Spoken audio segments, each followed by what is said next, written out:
Hey guys, welcome to Atari 37. I'm reviewing this, which is the Marvel Legends Spider-Man from Spider-Man 2.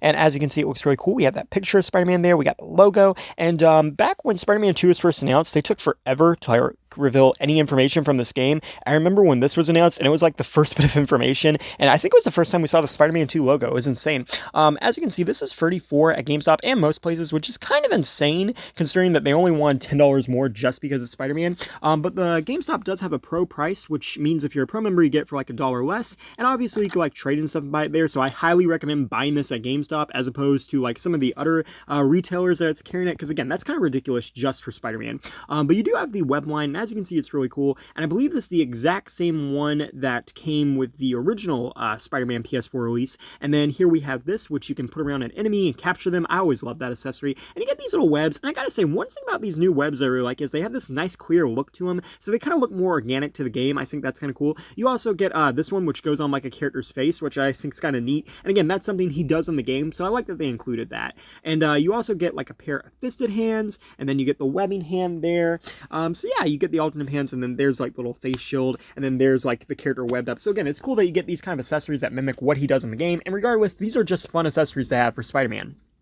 Now, I absolutely love the head on this guy. There's not a lot molded detail going on. This is very much close to the original PS4 one, but the new head looks so much better, and it actually looks like Spider-Man from the games. I also like the emblem, and he has the updated articulation, so obviously that's a big thing about this new Spider-Man. He's also totally pinless, which I think is really cool, and then I also like the paint details on him. I think they're pretty clean, pretty crisp, you know. We've been seeing with Hasbro them kind of slacking in some regions, but I feel like they've done pretty good here. And the back of the spider looks really cool too, and I like, again, how it's painted on his butterfly joint, so kind of like when you move them, the spider moves too. That's kind of cool. And again, I just think it looks nice and clean. And then there's the feet. I like how they got the little white line there. And then the toe articulation is also really nice too. So I mean, obviously this is probably one of the best Spider-Man molds out there. So I'm glad that they decided to use that for this, but it would have been cool if they had added like some extra detailing. Now in terms of articulation, you can get him into a lot of poses thanks to the new updated molds they're using. We got a 360 at the head. We can look up and down. So again, nice range of movement there. You got 360s at the arms, you have butterfly joints, and they swing out the shoulders, so that's nice. You got a 360 at the bicep there, double jointed elbows, and they are pinless, and then you got 360 at the wrist, and they hinge. You also have the torso articulation, so you can kind of like hinge and move around, but also kind of like ab crunch. That's pretty cool too.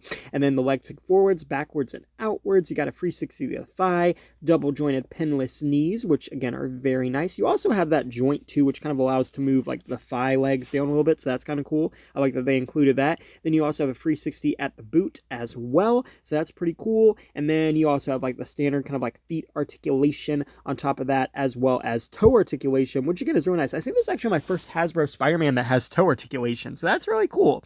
I know there's a couple other ones that have it, but I think that's kind of neat that they put that on PS4 Spidey, because obviously one of the big things about the game is his combat and how he moves around. So again, it's nice that you have an action figure that can mimic that, and it's pretty cool. Now here's a comparison with the original PS4 Spidey. I actually remember when I got that one. That one was so hard to get for so long, and as you can see, this new one is a lot better. I don't think the old one's that bad, to be honest. I think it had a lot of things going for it, and for its time, it was an amazing Spider-Man. But compared to the new one just captures the look of Spider-Man in the games a lot more, and as you can see, the head is definitely the biggest difference on this thing, and how this head actually looks more like PS4 Spider-Man as opposed to just reused comic book Spider-Man mask. And it would have been nice if they used some of the mold details they had used on the Miles Morales figure they made, but regardless, I think it looks pretty good, and I think it definitely works for this Spider-Man action figure. Again, it would have been nice, but I think for what we got here, I think it's pretty good.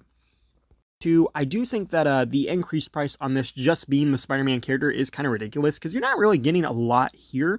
Even though it is a super nice Spider-Man mold, it's kind of similar to what they did with the animated Spider-Man they released a while back, where it was like 30 as opposed to the typical 20. So I do feel like that is kind of like really dirty on Hasbro's part. So again, I highly recommend buying this at GameStop. You got an old game you don't want, trade it in for like $10. There's $10 added to that if you want. And if you're a pro member, you get like $1 or $2 off. So I highly recommend, if you're going for it, get it through GameStop. But yeah, overall, I like it, and thank you for watching. Please rate, like, and subscribe.